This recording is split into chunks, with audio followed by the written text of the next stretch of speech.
Yo, what's up? How's everybody doing? Welcome to RossonARI TV. We are going to be talking about Milan today. We're going to be talking about the market. We're going to be talking about a lot of things. Anyway, yes, we're going to be following also some breaking news as it happens. Well, call it breaking news. Just reports right now regarding rumors and all of that stuff. And yeah, we're going to talk to the chat, see what the chat has got to say, exchange ideas and all of that good stuff. So we're going to start the daily shows, guys. We're getting into daily show season, and they can even be more than twice a day. Okay, that can be happening. Um, it's really when we're the busiest during the mercato, because it's fun to speculate. It's fun to talk about the possibilities of next year, the possible tactical developments of next year, the players, the coach, all the other teams. There's a lot of moving pieces, and knowing exactly what Milan is going to be up against is very interesting. And it is good to know. It is all good to know. Hey, new reports are saying Milan are interested in Harry Maguire. Okay. Source Football Italia. I did see a report that Manchester United is interested in Calabria.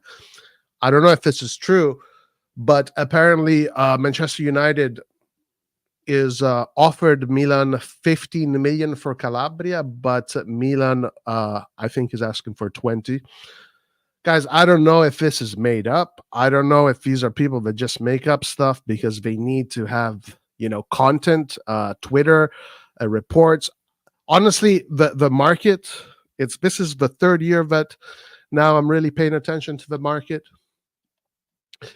And the when it comes to the journalists, it's really hard to tell whether or not they are being honest, or they're just reporting things, or whether they heard this rumor from a third, second source and it might be true or not might be true. I don't know. But the way we're going to treat this is we're going to listen to them and we're going to just speculate on them. So that's what we're going to do. Um, it's not the first time that Harry Maguire has been linked to Milan, but it is pretty, yeah, optically it's not good. Harry Maguire is known for to be a meme kind of player. But in all honesty, Harry Maguire is not a terrible player. He's not a terrible player. I mean, I've seen him play some good games, but he's had some incredible moments that are just meme worthy. Like I don't know. I don't know. Sometimes the guy is asleep at the wheel. Anyway, j- just like the Turam saga, 2 months of work for Zirkzee went down the ground for commission. Yes, let's talk about Zirkzee right away, because I think Zirkzee is the player that I think we have seen in Italy perform at the highest levels. Uh, Zirkzee's work in Bologna was very impressive. He was He was I would say the most important player in that team. There were other players who were also very valuable in that team, but he was really the most important player. Everything kind of revolved around him, and his ability to come back deep into the midfield, play with the midfielders, and really play a tidy game, because he's very technically acute and he knows how to control rhythm and tempo. And that is really what it's all about. When you know how to control the rhythm and the tempo of the game, you can play make, kind of like a quarterback in football.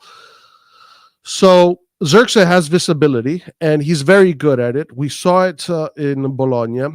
He also scores goals, gets a good amount of assists, but he also allows his teammates to score goals. Now, in Bologna, they didn't score many goals. Is that because they don't have the players to score many goals, or was it because of the system? So that's something to be found out. Because Bologna was a team that did not concede many goals, and as a matter of fact, if Bologna would have scored maybe 15 more goals or 20 more goals, they could have been second. They could have been second. So they were just like 20 goals behind us, something like that. Now, if that system works, and I think with a player like Leao, I mean, Pulisic, we saw Pulisic, he scored lots of goals. If you have Zirkzee in the middle coming down and feeding these players, and maybe even if you want to change it up, put with a second strike. Well, actually, no, we know how. Sorry, guys, what am I talking about? Fonseca is going to be the coach, guys. We already know this. At this point, I don't think it is questionable anymore. Fonseca is the coach. So we're going to be playing with one striker. We're not going to be playing with two strikers.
All right, guys.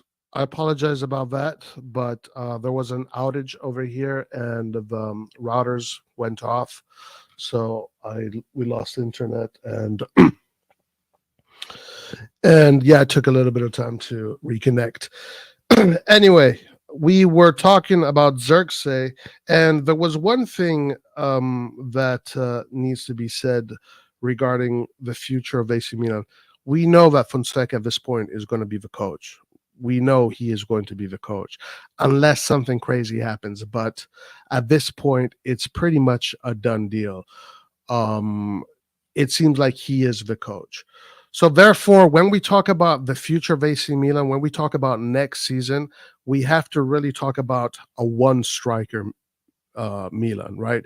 It's either 4-3-3, 3-4-3, or 4-2-3-1, which is probably what he's going to try and start with, what he usually likes to do, the 4-2-3-1, and kind of do similar thing of what Pioli was doing. Really, it's not going to be very different from what Pioli is going to do. And according to how he likes to play, he likes to have both his fullbacks go deep, both on the left and on the right, and one of the midfielders goes back and puts up a defensive three, and that defensive three shields the fullbacks going up.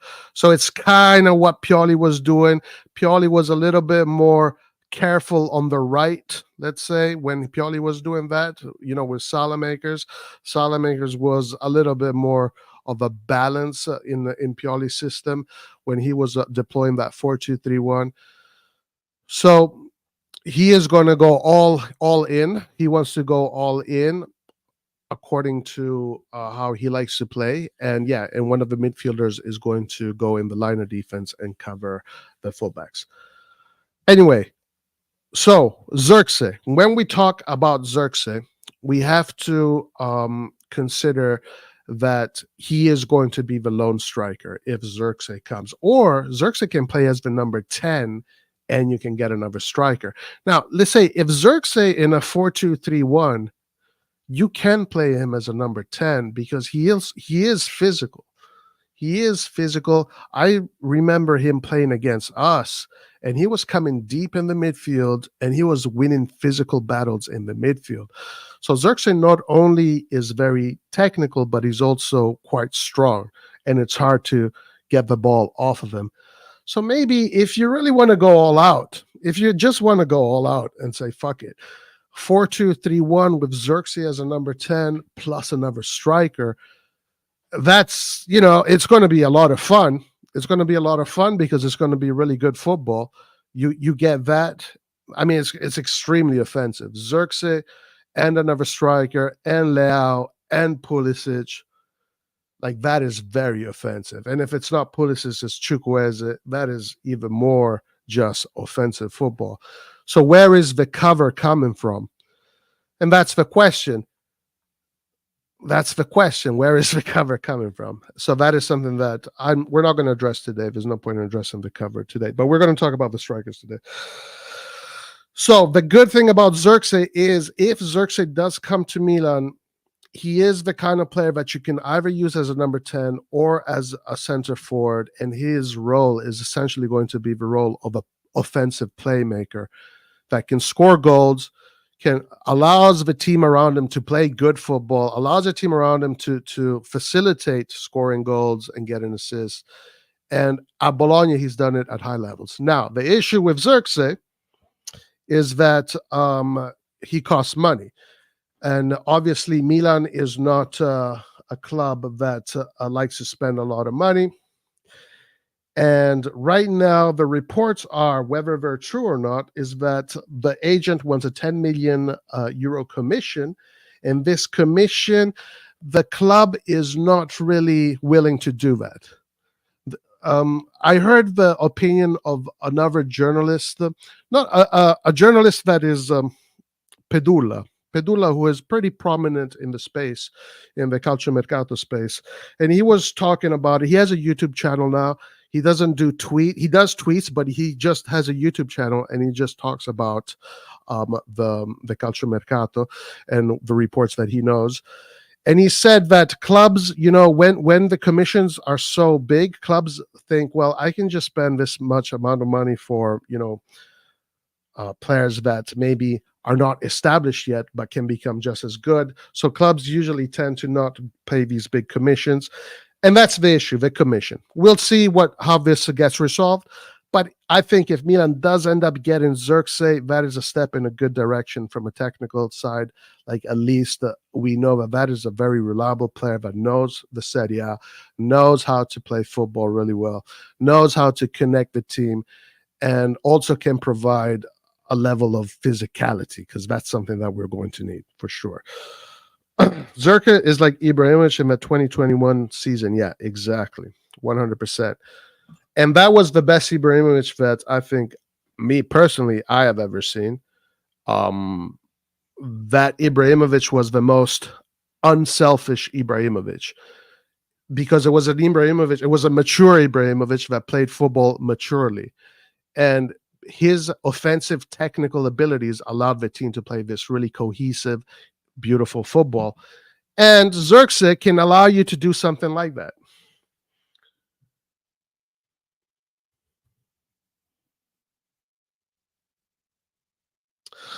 Let me address this first. If we bring him to play was a 10, if you bring him to play, a 10 would be better than a striker. I don't think he can give us 20 goals as a striker. Difficult for a player like Zirkzee to give you 20 goals as a striker, simply because players that give you 20 goals a season as strikers are players that usually tend to play for the goal, are players that are very close to the goal. They're the players that play closest to the goal, players that usually get tap-ins in front of the goal, players that play for that purpose. Zirkzee is a little bit more of a generous player, and that is why it is difficult to think that he can provide you 20 goals. The flip side is that you will probably get that same amount of goals in just football creation, but it will be sparsed around. It'll be dispersed between other players rather than just focused on one player. And that's really this kind of player does. Now, ideally speaking, if you really want to shoot for the stars, you get both. You get a player like Zirkzee that can disperse the goals around, and then you get a player that is focalized on goals, and you add a lot of goals. But we saw this season, guys, that scoring a lot of goals doesn't mean anything. We scored 99 goals this season, okay? And yes, those 99 goals helped us finish second place. You can argue that, no problem. But we conceded 70 goals, 70 in all competitions. So scoring goals is not a stat that is extremely important. We really got to figure out how not to concede goals. But again, I don't want to talk about that today because we don't have much news regarding the defense and defensive midfielders. But yes, I think ideally I agree here, Ace. Zirkzee and the striker, I think that's a lethal combination right there. In my opinion, guys, the way I see Serie A today, if I were to take players here and there, Zirkzee and Scamacca, for me, I mean, that's a deadly combination right there. That is a deadly combination.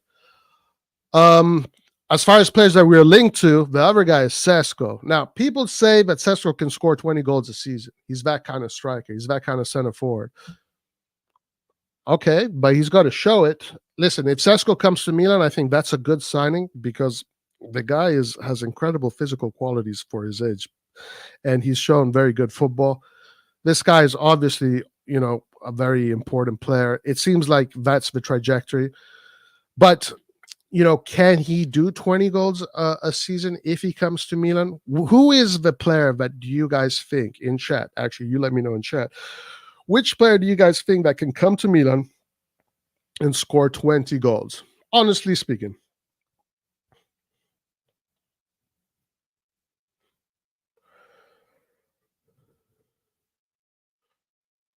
Origi.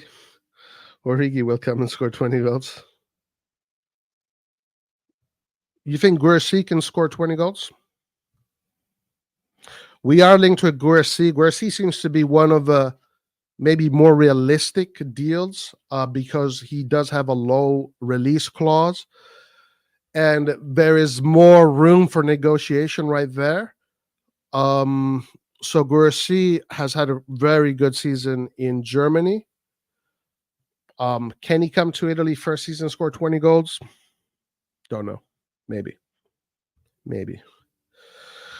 Sesko, yeah, I mean, to be discovered.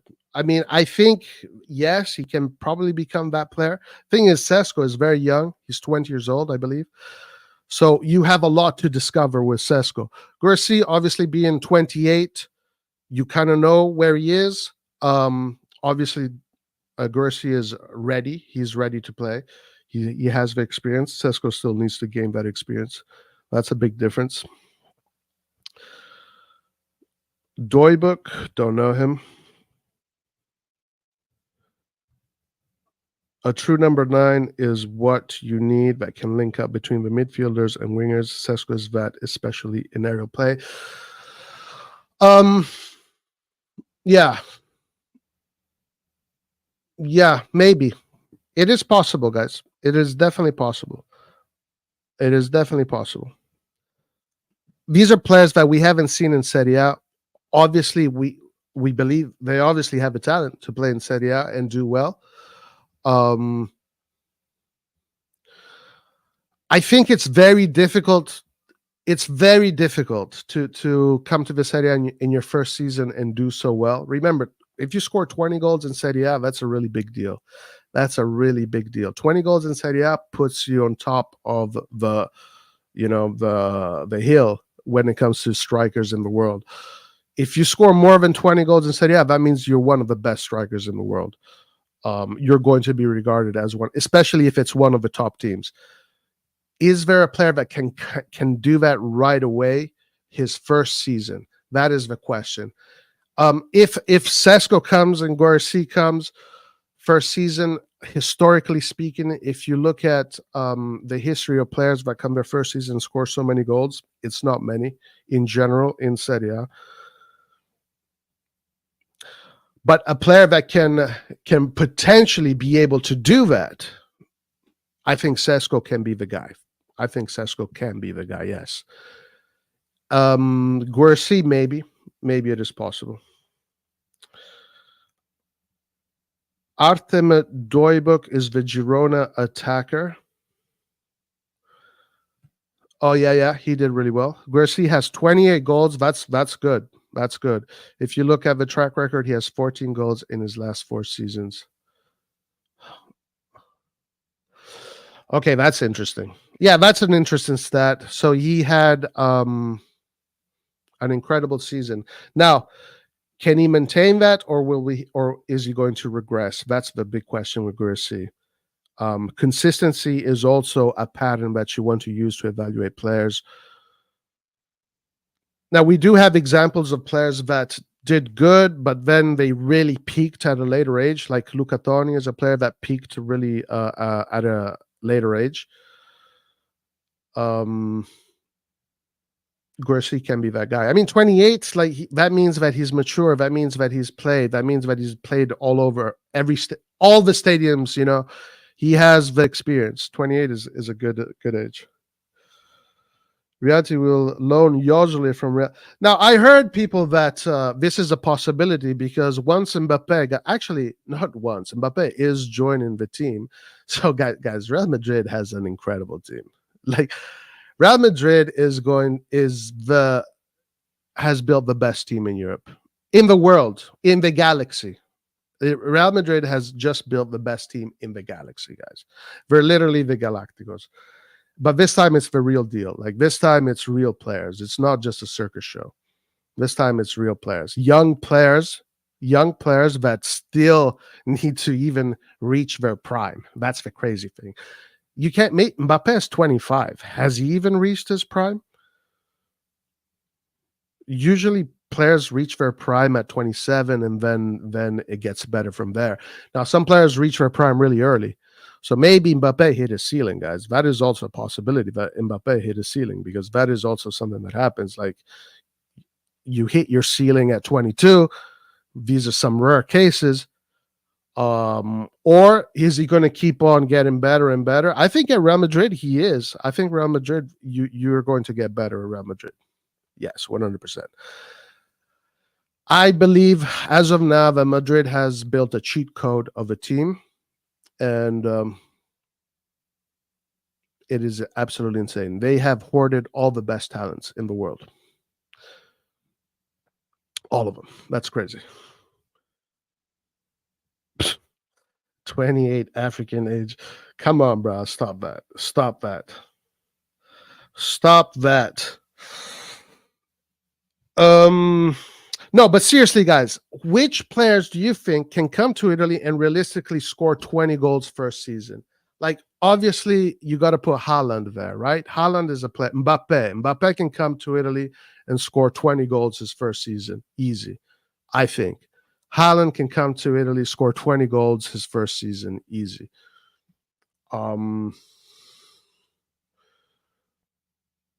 Who else? Who else? Maybe Kane. Kane. Do you guys think Kane can come to Italy, score 20 goals his first season? I'm not sure. I'm not sure. Boniface.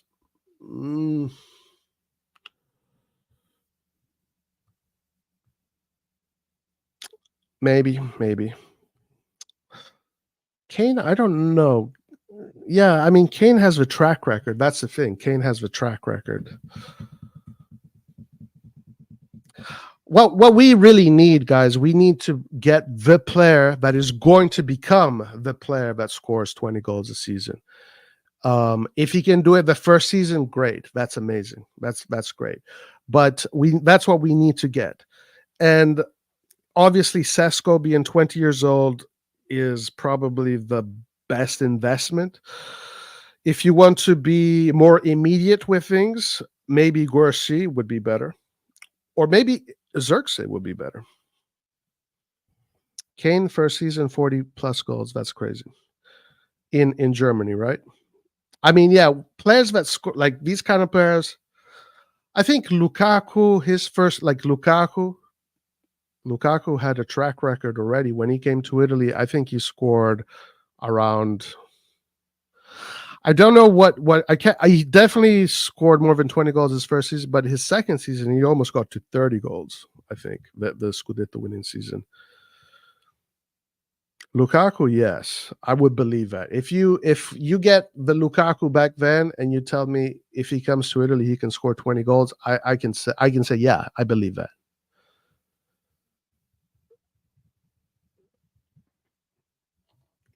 What about Pavlidis? Don't know him. We can't afford Zirkzee, Sesko, Gyökeres. Best try Fotis Yanidis. I don't know who he is. I don't know who we're going to get. But listen, guys, Milan has money, guys. Milan has a lot of money. Milan has a lot of money to spend. It is, with all due respect, it is not true that we can't afford Zirkzee, Sesko, Gyökeres. We can afford two of those guys, really. We can afford two of those guys. And also, to be said, guys, watch out for sales. Watch out for sales. Watch out for sales because I'm looking at these reports. I'm looking at these reports regarding Theo Hernandez, Maignan, and Leao. I think some news outlets kind of sprinkle a little bit of fairy dust on top of these reports, but let's just listen. We don't need to look at the reports. Okay. We don't need to see what this news outlet writes, what that news outlet. When it comes to the management, I think we are the channel that understands this management better than most. So at the end of the day, if Theo Hernandez, they come with 100 million, he is gone. There's zero chance that they're going to say no to that. And Theo Hernandez could be going for big prices, guys. Watch out for that. So, and if this is the strategy we're going to take, then there's no excuse. You are going to have the money for Zirkzee and someone else. But also, regardless, We have Champions League prize money, so that's around 50 million. I think in total there was 80 million. From what I know, from what has been reported recently, Milan has about 100 million to spend.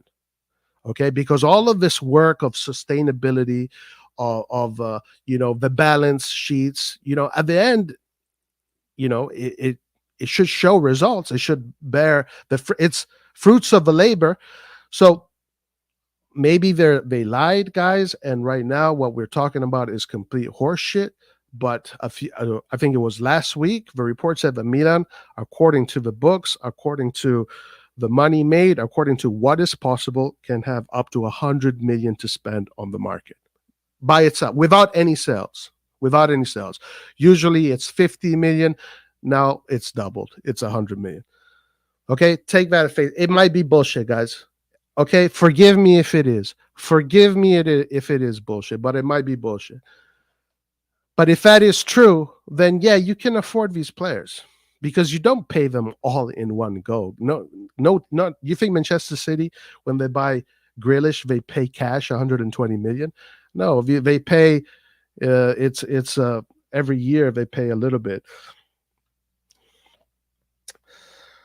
So I think that Milan will have the funds and the resources to do a good market this summer.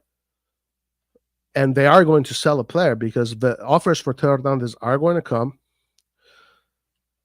And that is a fact, guys.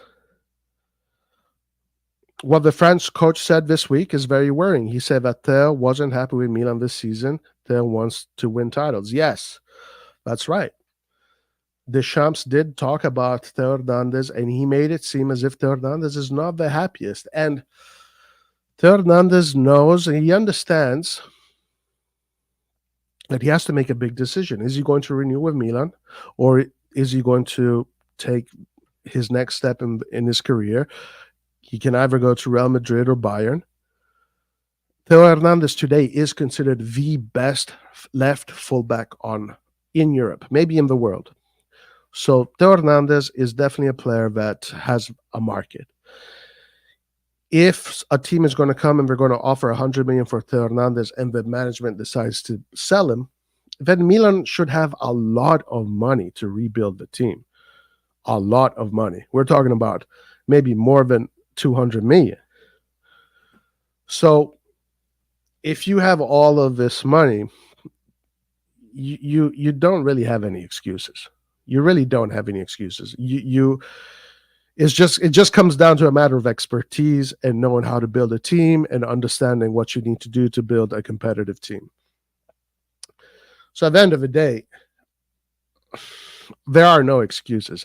Now, listen, you might be right, okay? You might be right, Edison. There are no funds, okay, guys? So again, forgive me if I'm wrong. I'm just going by the reports. 100 million plus the possible sales of other players. Okay, plus the players that are probably going to get sold, that we know are going to get sold, like CDK. He's going to bring in money. Salamakers, probably he's going to another player, and Maldini, Colombo. All these players here can bring in money to the club. I don't see any problems as far as finances this summer. This summer, I see Milan being in a pretty good spot. So there is no excuses. There are absolutely no excuses.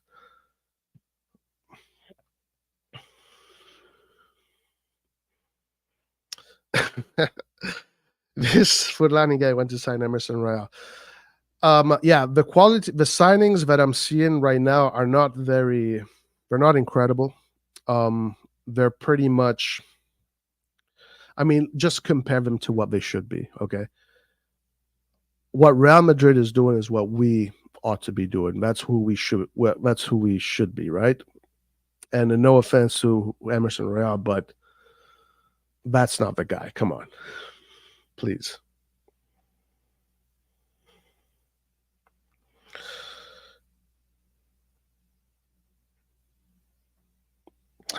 The least important position is the right back. The most important positions are center forward, CDM, and center back. Yes, yeah. Right back. I don't know what's going on with the right back. So it looks like Calabria might. What is the issue with Calabria? So Calabria, he has to renew his contract. There were talks that Calabria wanted a little bit of a pretty much double up his salary. Does that? I mean,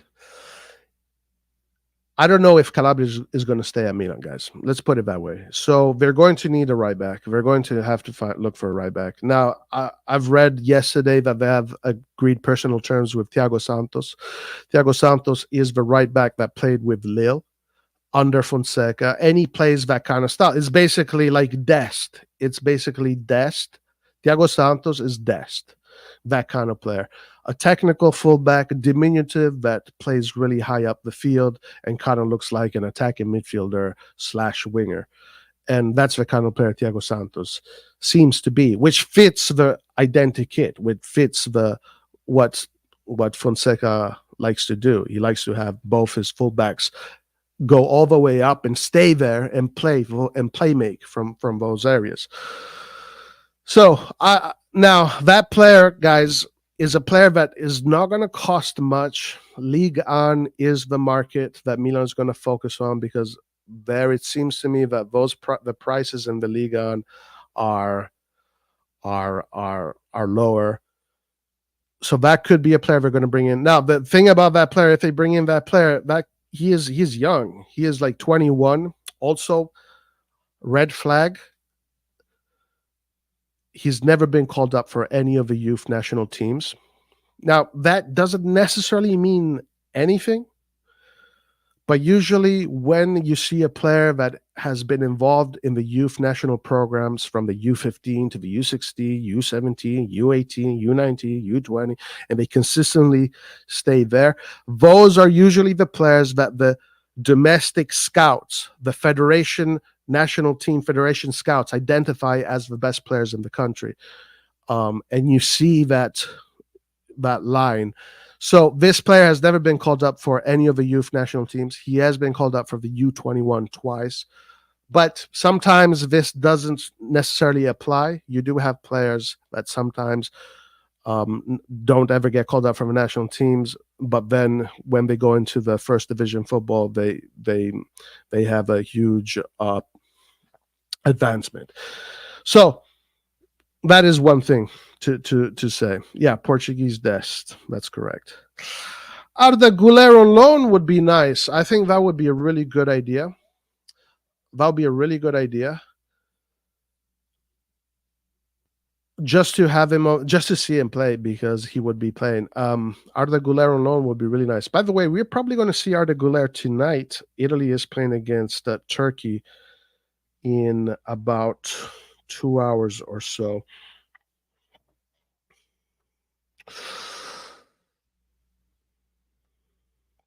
It's really a disgrace that our stars are being paid low. Yes, and as far as Maignan, the reports are, listen, Mike, either accept the 5 million. Nobody is really making any offers for you, so you might as well accept our 5 million. That's the messaging and the reports that I'm seeing today regarding Maignan. I would not sell Maignan, in my opinion. Honestly, guys, I would not sell it. I would not. This is the thing. We don't need to sell Maignan. We don't need to sell Theo. We don't need to sell Leo. We actually have plenty of resources to build a kick-ass team without selling any of these players. But most likely one of these guys will go. Maybe more.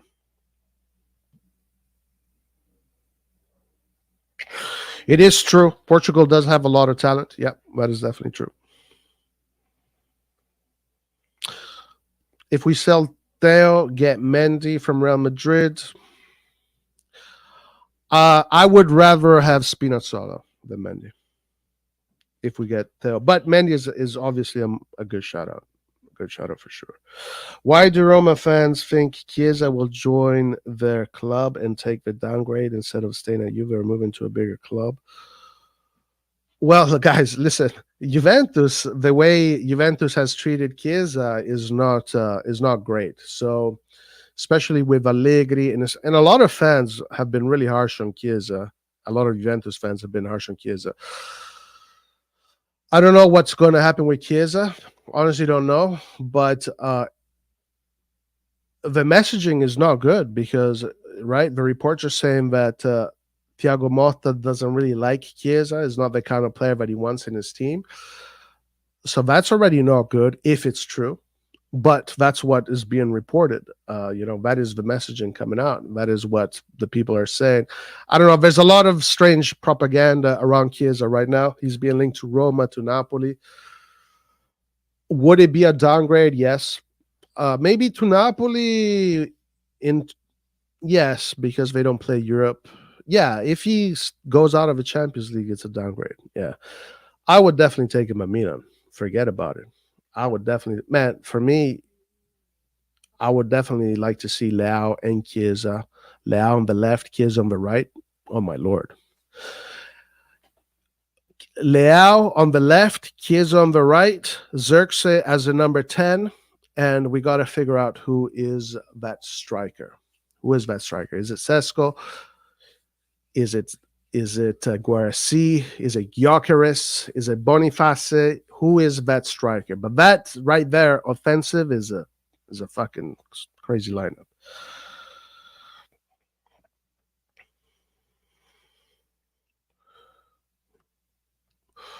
Cardinale wants to pay his debts.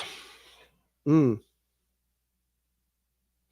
Listen, there's 100% for sure Cardinale is not going to be a guy that is going to spend money left and right, okay? Like, that's not how they operate. We know this. We know this. This is a very, they're very fiscal with how they operate. So it's nothing new, but the resources are there. Like, it's not like we have to. The resources are there. It's really a matter of will, guys. It's a matter of will. Imagine Fonseca brings back Daniel Maldini and uses him as a number 10. That would be cool. I would like to see that. I would like Daniel Maldini back. I would like to see Daniel Maldini given a chance at Milan. I would like to see what he's really made out of. I trust the kid. I would definitely put faith in the kid for sure.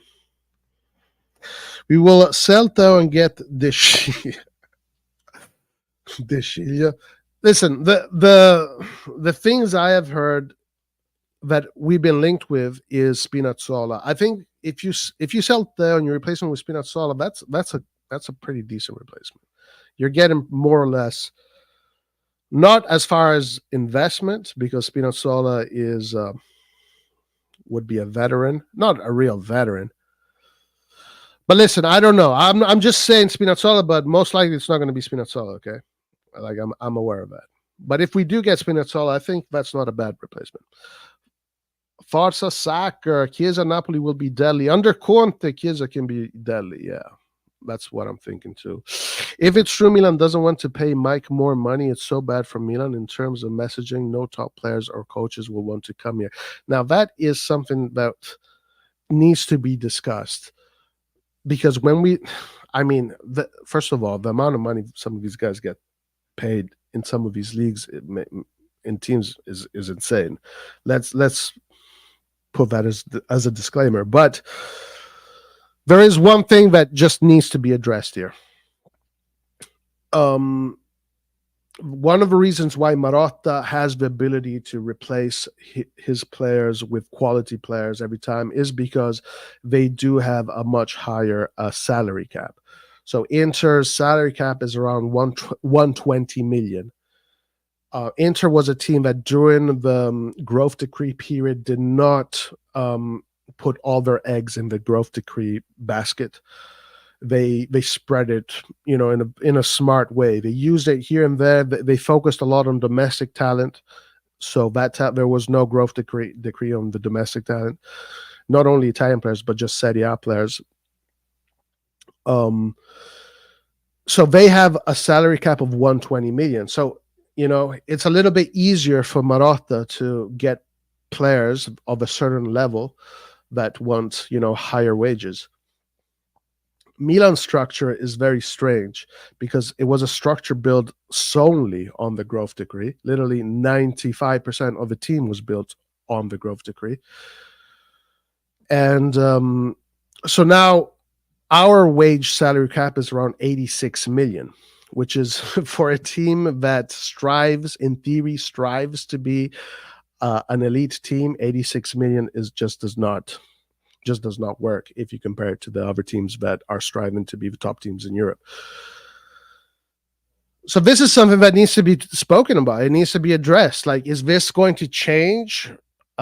Should it change? Will it change? Does this ultimately mean that Milan is going to be this team, a team that is going to always stay within this wage structure?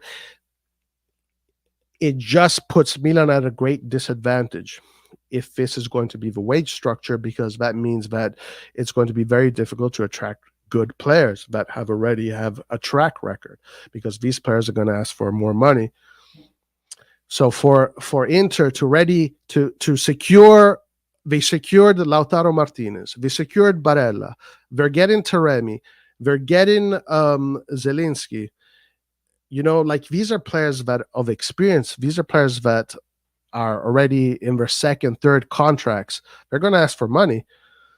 Milan seems to be a team that is going to look for players that is either their first professional or second professional contract, somewhere around those lines, and pay lower wages to stay in this 86 million cap.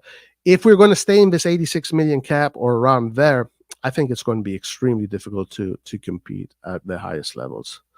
You're going to need expert people running the club to really achieve that consistently. You're going to need the geniuses running the club, running the team, running the competition, the competitive side, the competitive nature of the team. You're going to need absolute savants of the game to maintain that kind of competitive level if your wage cap is 86 million. It's just the way it is, guys. Can't do anything about it. Roy, come on. Chukwueze is better player than Chiesa. Nah, guys. Chiesa, oh my God. Chiesa on the left, Chiesa on the right, Leao on the left. Crazy. Leao, Chiesa, Pulisic, Zirkzee. It's embarrassing that Milan isn't tied to not even one talented Italian defender, Bellanova, Spinazzola, Caio, De Ricci, Buongiorno, or yeah, for sure. Yeah, I know. It really sucks because there's a lot of them.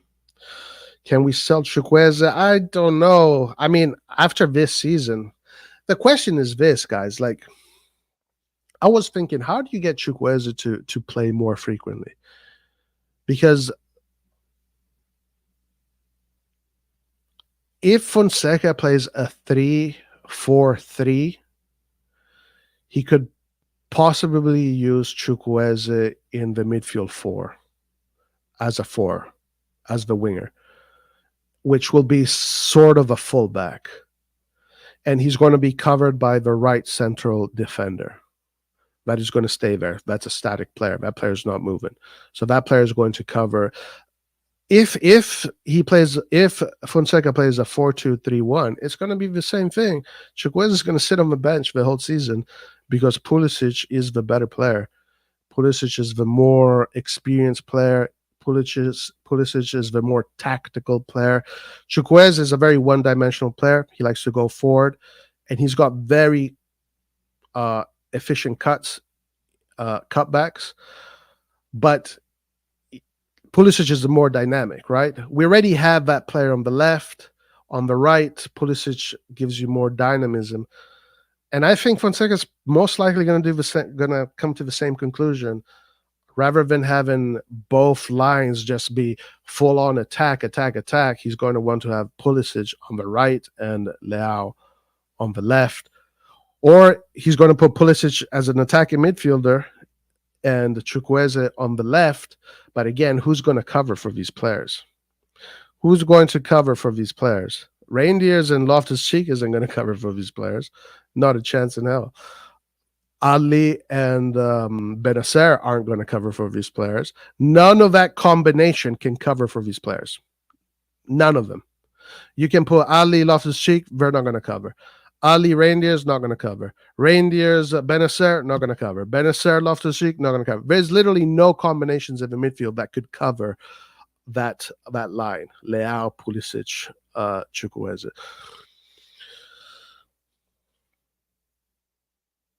It depends how crazy Fonseca is going to be, how courageous he's going to be. If Fonseca plays a very offensive football with the current players that we have right now, guys, let me say this, okay? And people are going to hate on me, whatever. I don't give a fuck. But if Fonseca played his kind of football with the players that we have right now, we concede four goals a game against every team. And yeah, I'm being a little bit hyperbolic.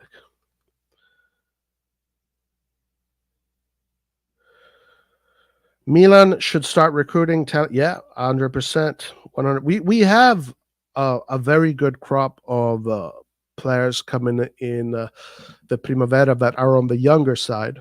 That right now, for example, we're seeing them in the U17 Euros. They just reached the final.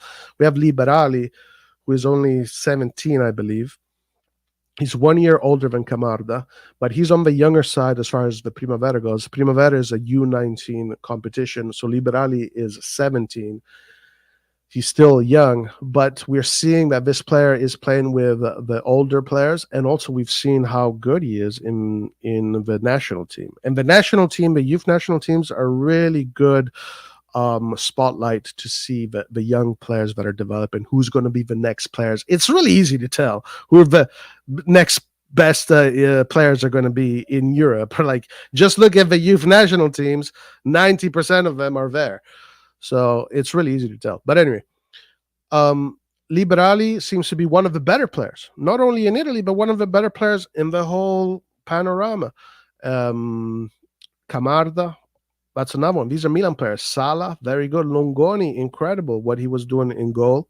But now he's out of the competition because he got a concussion. So he's out of the competition. But Longoni, so Milan had these four players in the U17, and they are like the heart and soul of that team. Sala, the central defensive midfielder, and he's very technical, good, very clever, very intelligent. Liberali, the creative playmaker. Camarda, the goal scorer, Longoni, the goalkeeper. So Milan does have a very interesting group of young Italians coming up. If they can, these guys are 100%. I mean, at least two of them, at least 50% of them are going to be some of the best players of the next Italian generations, right? So you already have them. I think Liberali and Camarda is a no-brainer. I don't know about Sala and Longoni. Those guys might get lost, but Liberali and Camarda is a no-brainer. Like, you don't need to be a soccer expert. You don't need to be Billy Bean to figure this one out. You know, like Liberali and Camarda obviously are going to be some of the best players in Europe, not just in Italy, because you're seeing it right now against their competition of the same age category. This is a no-brainer.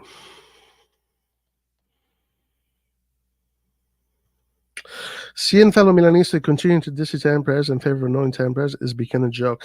Yeah, I don't know. I don't get it. It's really bad. I don't understand it. I don't understand it either. I don't get it. Right? Did you see Marotta is new president of Inter? I did see this. I don't know if this is good for Inter or not, because the president is not so hands-on as far as what he was doing before. So I don't know if this is good or bad. But listen, we do know this. Marotta has said it. He's on his way out. You know, this guy has been, his career is insane. The only thing he's missing is the Champions League. But what he has done in Italy, now people will say, okay, he's a cheater, the Marotta League, whatever, blah, blah, blah. When it comes to competitions won, teams built, this guy has been the top dog in Italy for the past 10 years. You know, he's tired. This guy is actually tired of winning. He is literally tired of winning. He does not have fun winning anymore. So he's going to retire in a few years. That's what's happening. So, yeah, okay, it makes sense. It does make sense in the end. Are we going to get smacked by Conte, Napoli, Motta, Juve, and Inzaghi into next season? That could be 6 games lost right there alone. Listen, objectively speaking here, Conte, Napoli, Motta, Juve, Inzaghi, Inter sounds stronger than Fonseca, Milan. But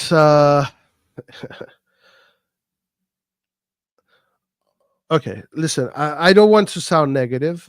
I don't want to sound negative. I am just going to be realistic, but I'm going to be objective, not realistic. When I look at Conte and Napoli, I think that Conte has the ability to really build a top level team, top mentality, the right people, and he knows how to do it. He's got the track record. So I don't know who the DS at Napoli is going to be, but I don't think you need a strong DS when Conte is there. Okay, but I don't know who the DS is going to be. It's probably going to be good. I don't know. Now, there is the possibility that De Laurentiis fucks shit up because De Laurentiis is really the big problem with that team. But Conte Napoli is most likely going to be very strong. Motta Juve, I think, is going to be really strong. Also, it's Giuntoli. Giuntoli, that guy is very good. Him and his team, they know the Serie A. These guys are very good. They know how to build good teams, and they know how to do it. And you can already see with how they're operating.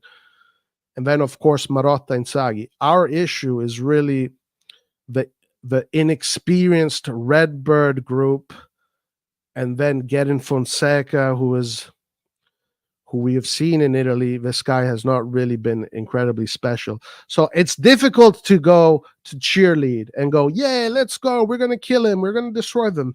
But let's see, guys. I mean, crazier things can happen.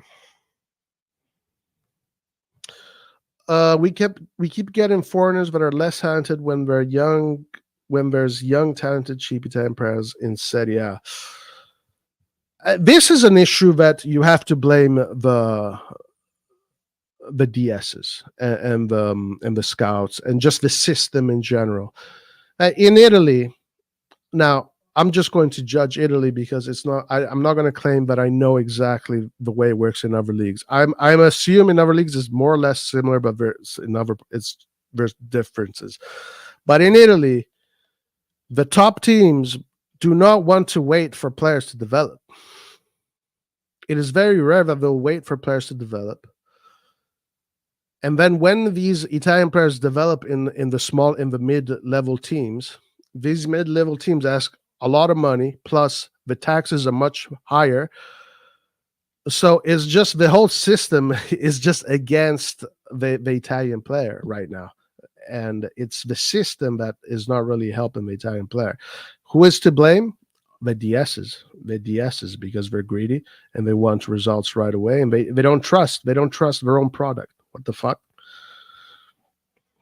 Milan must keep their players and renew Mike and Theo. That would be the ideal, and Leao also. Furlani is genius, same as Moncada. 1000 Monza is doing it right away, the right way. Play Pulisic as a 10. I mean, I think you have to look at it when it comes to the top teams. Who is showing courage? Because at the end of the day, we are a team that should be striving for trophies. So it's not like when we talk about Italians, it's like any Italian. No, it has to be the best Italian. It has to be the Italians that are part of the national team, or the Italians that are going to be the national team, or the Italians that have been a part of the youth national teams. It's not just get any Italian because he's Italian. It's because you have to get the best Italians that are going to help you win trophies. Who's doing that? Juve is doing that, and Inter is doing that. Milan, zero. Nada. Like, what the fuck? What's going on there? The Serie A next season is going to be fire. Everyone is gearing up to fight for the Scudetto and show a good impression in Europe. Milan must make a statement and be aggressive in the Mercato. Yes, I definitely see that as well, 100%. The fact that we have 5 teams in the Champions League, and Juve is fired up because they had this season where they were just in Italy. You know, this is a team that, even though they have their curses in Europe, but this is a team that usually strives to be a big team in Europe. Inter is going to try and have their statement in Europe. And Milan, in theory, should. That's what the club should be obligated to do. Then Atalanta. I think Atalanta has a crazy mentality. Atalanta's mentality is insane. Um, they live in this perfect pocket where the pressure is not too high, but at the same time, they have the right mentality to just face anybody without giving two fucks. Whether it's Real Madrid, whether it's Liverpool, whether it's Man City, Atalanta plays with the same mentality. No fear. You play to play good, and that rewards you essentially. And they just do it. So I don't know, man. Atalanta is crazy. The big question is going to be Bologna. What is Bologna going to do in Europe? I fear that Bologna might look bad for Bologna, guys. I fear it might look bad for Bologna. So watch out for that. I was told Pioli is pro is. I was told Pioli is the problem why Chukwueze didn't play. Can't wait for this season, and same shit happens. Nah, I mean, listen. If you're going to play a 4-2-3-1. I think Pulisic is going to stay. And if you're going to play Pulisic on the right, Pulisic is going to be the player that is going to play, and the other guy is going to sit. Get Chiesa if he leaves Juve. Pulisic for games against middle table teams. Chiesa in big games. Yeah, this is true. A lot of the players that we got in the summer mercato, guys, they absolutely shat their pants when it came to the big games. My lord.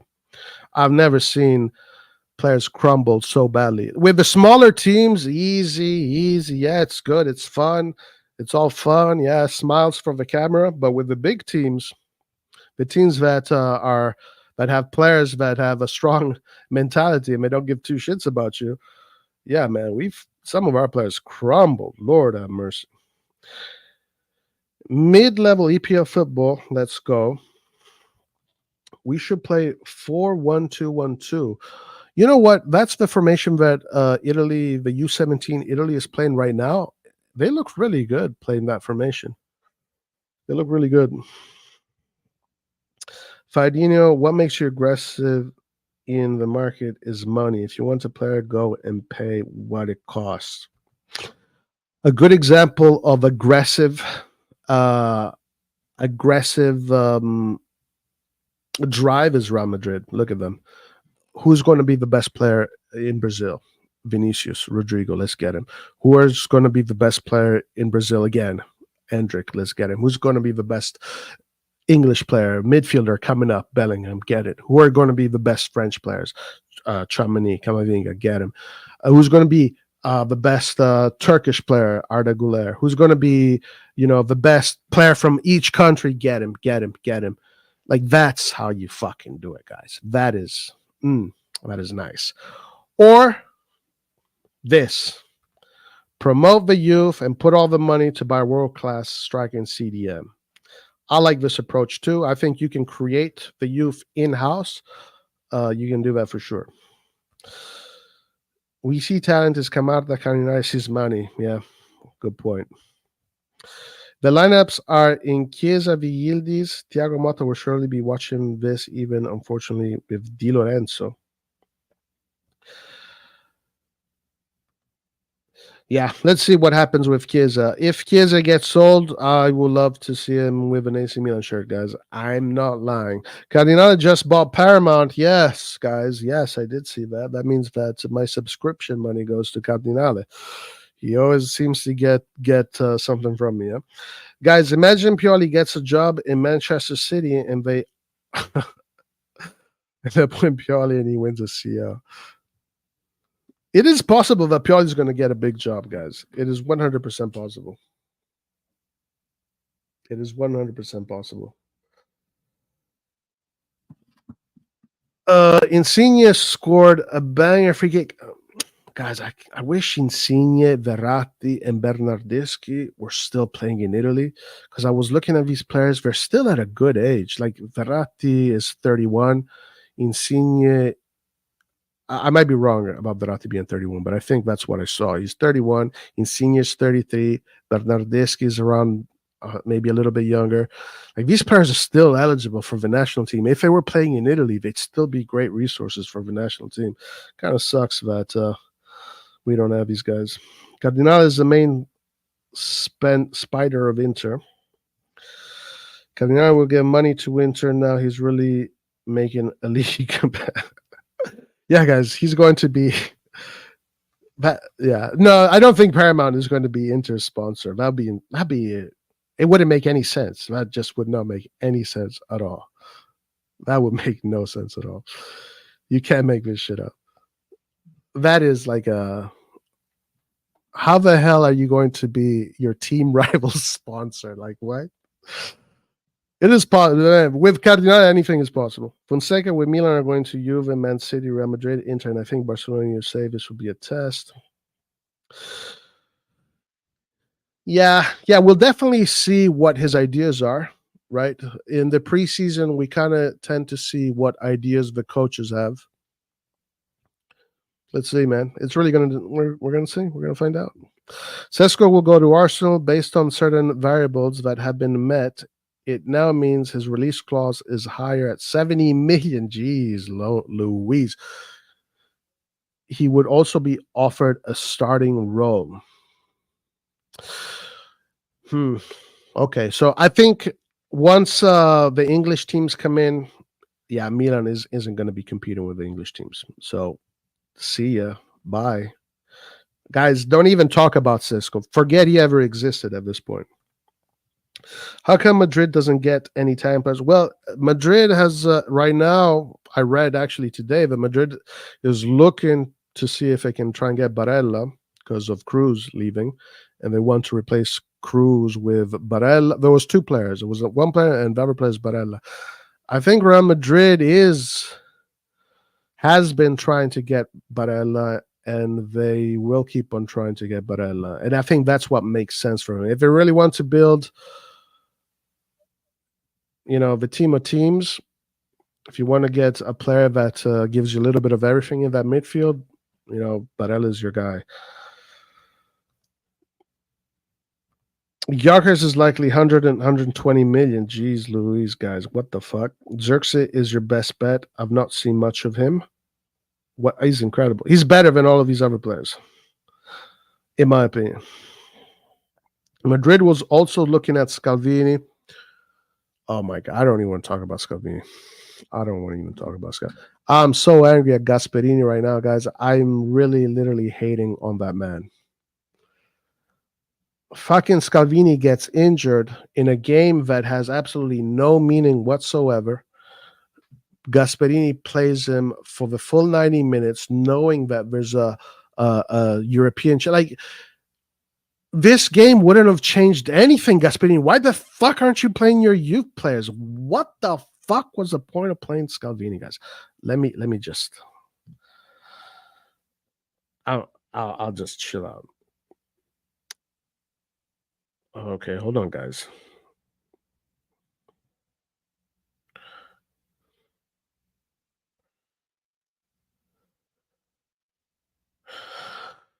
By the way, Italy is playing in 30 minutes. It'll be a very Milan-less Italy. If Pioli's next job will be a Genoa, Udinese. No, I hope it won't be for his sake. That's such a downgrade from Milan to Genoa and Udinese. My lord. That'd be an incredible downgrade. Atalanta defenders are cursed. Is it ACL? Oh, my lord. I'm sure Gasperini feels bad about it, but poor kid, man. Poor kid. Albania took care of business. Who did they play against, and what was the result?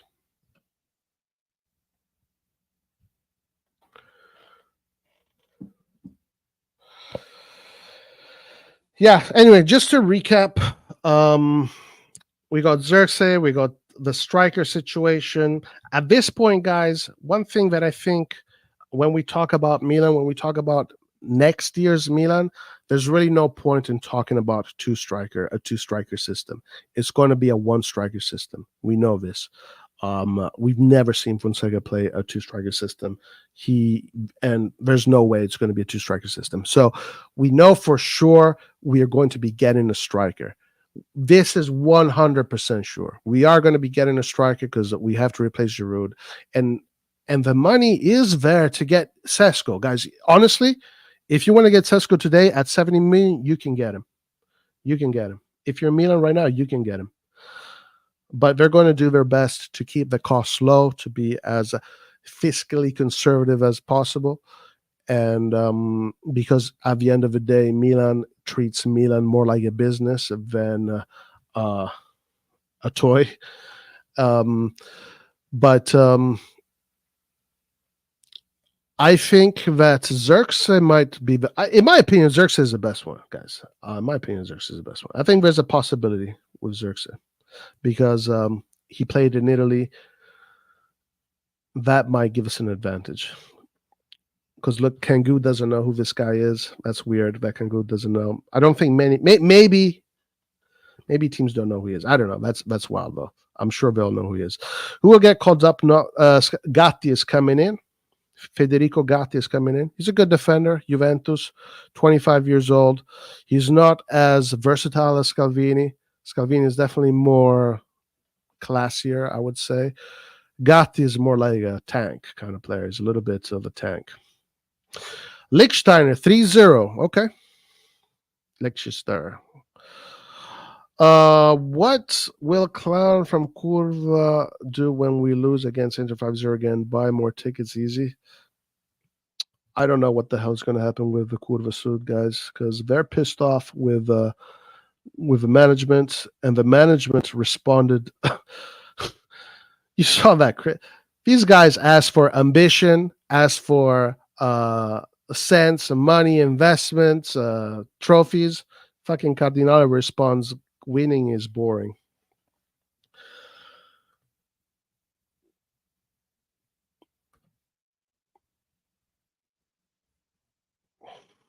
Yeah, Cardinale involved in $8 billion Paramount deal. So let's just go over some Twitter posts and let's see if there's anything else that is broken out in at the moment. Atalanta. Okay, so he did have an operation. Scalvini did have an operation. Official formations, Italy, Turkey. Let's check this out.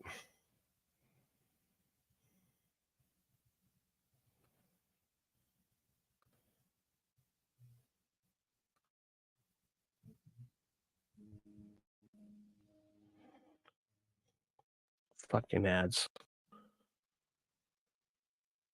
What is it? What is the fucking information?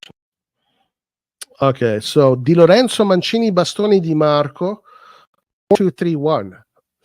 Di Lorenzo, Mancini, Bastoni, Di Marco, Jorginho, Cristante, Orsolini, Pellegrini, Chiesa, Retegui. Okay, so Barella is not available. He had a little bit of a muscle fatigue, so he's not going to be available for this game. Jorginho, Cristante. It's a balanced midfield. Cristante, though, not a lot of quality. A lot of physicality, but not a lot of quality. It balances out Jorginho. Orsolini. I'm very curious to see Orsolini. Curious to see how Orsolini does, because Orsolini now is basically right now there's 30 players in the roster and 4 are going to be cut out. So 4 players are going to be cut out. So everybody's going to be fighting for a spot. I'm very curious to see how Orsolini does. I think Orsolini would be one of the players that is fighting for a spot. Scamacca was not with a team yet, even though he is on the roster, but because of the game that he had with Atalanta, he's not in the team yet. That should be an interesting game.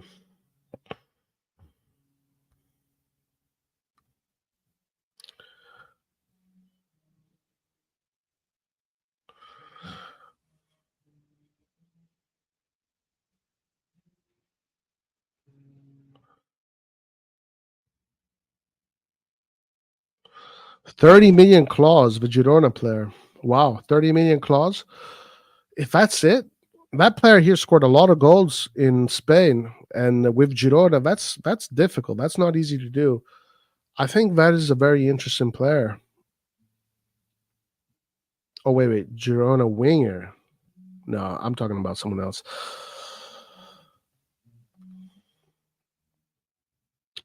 Do you know the price of Zirkzee? Because what I've been told is 40-50 million. Yeah, Zirkzee has a release clause of 40 million, but the agent wants a 10 million commission. Cristante was a Milan player, so we have one. Oh yeah, that's right. And who's the goalkeeper? Donnarumma? Was Donnarumma the goalkeeper? That is not Dobrik. Yeah, 30 million. If you score all those goals in the La Liga, you're not going to have that kind of clause. You're going to cost more for sure.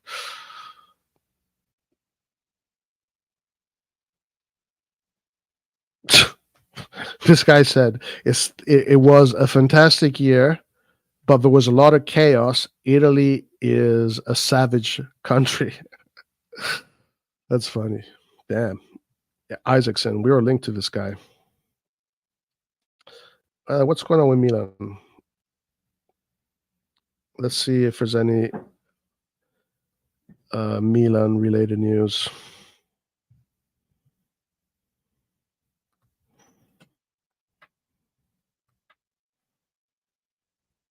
Sinner, yeah, whatever, number one. I don't care about tennis.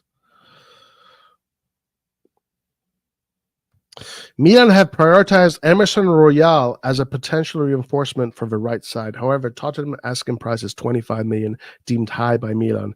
Alternatively, Milan have also inquired about Aston Villa right back Matty Cat.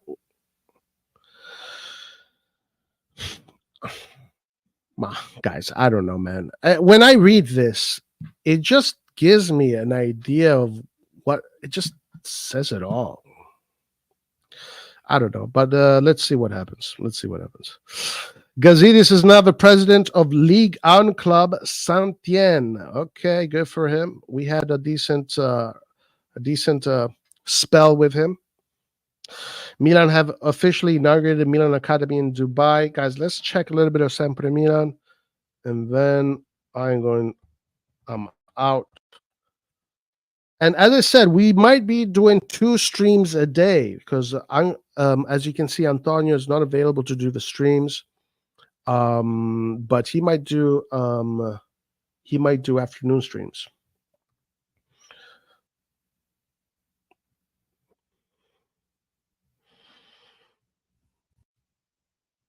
Yes.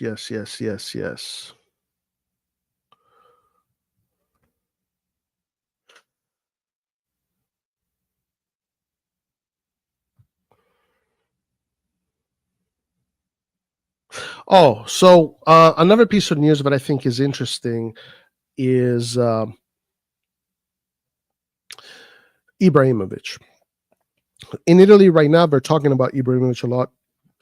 And they're really trying to understand what is this guy doing? Like, what is his job? And so far, according to what they know, Ibrahimovic, so far, his impact on the team has been more catered towards the Serie A U23 team. That, by the way, guys, might not be able to register for the league this year. We'll talk about that in a second. So Ibrahimovic's role so far has been that kind of leading the way with that team. Bonera, I guess Bonera was one of his favorite choices, and also bringing the guy from Los Angeles Galaxy. He's going to be the DS of that team essentially, and so yes, this is what Ibrahimovic is being accosted with regarding his work at Milan. Now, as far as the senior team, there is a little bit of, let's say, observation. As far as the reporters know, Ibrahimovic has been pushing for Van Bommel. Van Bommel has been the guy that Ibrahimovic has been pushing for. And the reason why I want to bring this up, because I think that is true, because it makes sense with how Ibrahimovic is as a person. And I think Ibrahimovic does know what this team needs. This team needs balls. And Van Bommel has that kind of temperament. Now, they knew they were going to get a coach that was going to cost less, around the 2.5 million. Van Bommel is in that range. Obviously, maybe Ibra really preferred a Conte or whatever. But when we're talking about the coaches that we're getting, it looks like we're going to get these coaches that are in the 2.5 million range. Van Bommel suits the identikit. So it looks like Van Bommel was not the guy, and rather the other guys instead choice took the prize, which is Fonseca. So looks like maybe Furlani and Jerry maybe wanted Fonseca, and they got him, but Ibrahimovic wanted Van Bommel. So this is what we're talking about in Italy, and they're trying to understand whether or not Ibrahimovic has an impactful role, how he, what the hierarchy is there. But I guess time will tell what Ibrahimovic will do. Regarding the U23 team, the Serie C team, yes, the team is not being registered as of now, because the way this works is that a team needs to fail a registration, or if a team can't register for the Serie C, then that slot, Milan has priority on that slot. As far as I read, today was the last day of registrations, and all Serie C teams have registered. And now there's one final process that needs to take place by the Federal Commission. And once they decide, this is probably where the corruption will happen in the next step. So once they confirm all the registrations are good, then the Serie C will just go ahead without AC Milan. But if they find discrepancies in one of the teams and that team can't register, then Milan will go in. So that is where the corruption happens. Let's see if that is... If Milan gets a spot, guys, then we'll see. I don't know. Let's see what happens. But as of now, Milan does not have a spot in the U23 team next year. What's the point of having the U23 if they have nowhere to play? Yeah, they just have to wait. They just have to wait until that slot opens up. I don't know why the rules, they just can't go to Serie D or start there. I don't know, but it'll give them one extra year to work on it. So eventually they'll get that spot. And again, guys, right now it's going through the process where the federal commission there of the leagues has to, go through the registrations and make sure everything is in order. So they might find discrepancies with one of the teams, and that team can register, and then Milan might go forward. So we'll see. Fonseca looks like Pep next to Van Bommel. Well, listen, the reason okay, if you ask me, guys, this is just my opinion. Out of all the foreign coaches that we're looking at that do not have a big pedigree, Van Bommel for me was the most interesting one, because I remember him as a footballer, and the way he imposed himself in Milan was very impressive. He was a general right away. This was a guy that came to Italy and right away was a commander in Serie A. He looked like a general. He looked like a commander. He had incredible personality on the pitch, and incredible temperament, a leader without no doubt, and a player that has won a lot also. He's won a lot, and he's won a trophy with Milan. He understands the Milan culture. Now, of course, he's a midfielder. Usually midfielders tend to become good coaches. It's hard to say whether or not Van Bommel is going to become a great coach because he just started, and it's really hard to say in the beginning. But if you're going to take a bet, I would have bet on Van Bommel rather than anybody else. That's just my opinion, based on his temperament, based on the human he is. He seems to be a guy that does not enjoy losing. He seems to be a guy that likes to win, and he knows how to win. And he has the temperament to be a leader of a winning team. If he can transmit those values to the players, I think that would be a really good thing. But let's see, Van Bommel, let's see what his career says. Yeah, for me, all of these guys are bets, guys. Fonseca is a bet. Van Bommel is a bet. Lopetegui, a bet. A lot of these guys are bets.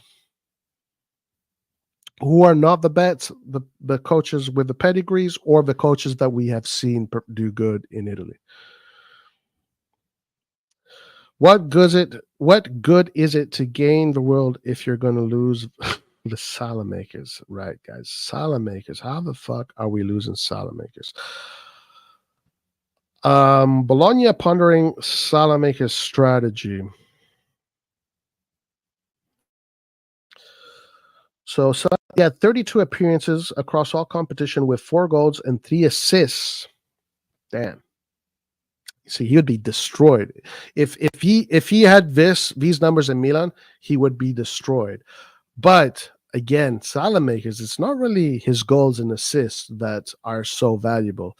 It's all the other things that he does that really made him valuable in the Milan that won the Scudetto and in the Milan that went far in the Champions League. As a matter of fact, against Tottenham, arguably, Salamakers had the most important play of both games when he cut across the field and had that defensive interception, which was going to be a tapping goal. I mean, Maignan could have saved it, but yeah, Salamakers, that play galvanized the team. That was a big play. Salamakers had big plays in Europe, really big plays in Europe. But it's very difficult to give players like Salamakers credit because you expect them to be like these superstars that play offensive football, but it's not really what he was doing prior to that. Anyway, according to what has reported by the newspaper, Bologna would like to buy Salamakers from Milan, but they have not yet made a final decision. Okay. Anyway, if they do get 10 million, so that's 10 million. There you go. That's your 10 million for Zirkzee's agent. Salamakers gets to pay Zirkzee's agent, and we solve that issue right there. Eye test over stats. Nice, Isham. Nice. Very, very nice.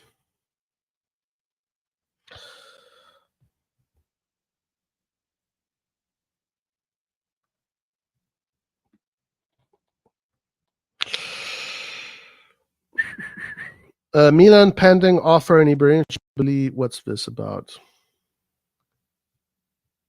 Maignan.